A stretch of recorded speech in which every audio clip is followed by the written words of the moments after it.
हाँ, बेस के साथ भी यदि मेटल काम करता है, तो भी हाइड्रोजन प्रोड्यूस होती है। कैसे? जैसे मैंने एक उदाहरण लिया NaOH का। NaOH क्या है? Sodium hydroxide. ये एक बेस है। जब वो भी मेटल के साथ काम करता है, जिंक के साथ काम करता है, तो सोडियम जिंकेट बनाता है और हाइड्रोजन गैस इसमें भी बाहर निकलती है। क्या होती है? इसमें भी हाइड्रोजन गैस बाहर निकलती है। पर ये रिएक्शन हर एक में पॉसिबल नहीं होती, हर एक मेटल में पॉसिबल नहीं है। ये क्या है? बेस का है। मैंने आपको एसिड का भी बताया, बेस का भी बताया। अब मैं आपको एक और टॉपिक बताने जा रहा हूँ कि कैसे वो काम करेगा, कैसे जो मेटल है, मेटल मेटल से क्या एसिड और साल्ट निकल सकता है, वो मैं अब आपको बताऊंगा। और एसिड और बेस मिला के क्या बनाएगा, मैं वो भी बताने जा रहा हूँ। अब एक टॉपिक वैसे आपको पहले बता देता हूँ, एक डाउट आपके पास आएंगे कि यदि हम बात आती है कि जो कैल्शियम कार्बोनेट है, एक कैल्शियम कार्बोनेट का टॉपिक है। कैल्शियम कार्बोनेट के फॉर्म्स क्या क्या होते हैं? लाइमस्टोन, चौक में, मार्बल में क्या पाया जाता है? कैल्शियम कार्बोनेट पाया जाता है। क्या पाया जाता है? Calcium carbonate.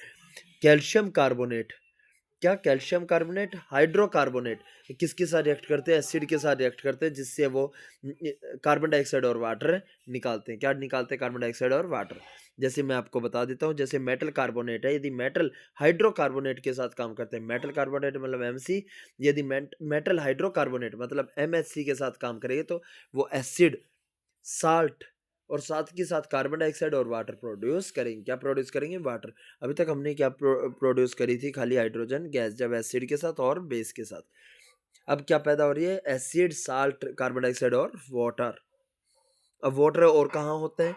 यदि एसिड और बेस दोनों आपस में भी मिल जाएंगे, एसिड और बेस आपस में भी मिल जाएंगे, तो साल्ट प्रोड्यूस होगा और साथ में क्या प्रोड्यूस होगा? वाटर।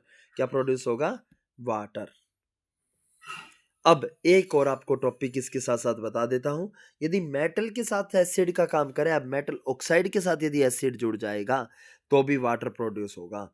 यदि मेटल एसिड के साथ जुड़ेगा तो हाइड्रोजन गैस, पर यदि मेटल ऑक्साइड एसिड के साथ जुड़ता है तो वाटर प्रोड्यूस होता है। क्या प्रोड्यूस होता है? वाटर। क्या पैदा होता है? वाटर।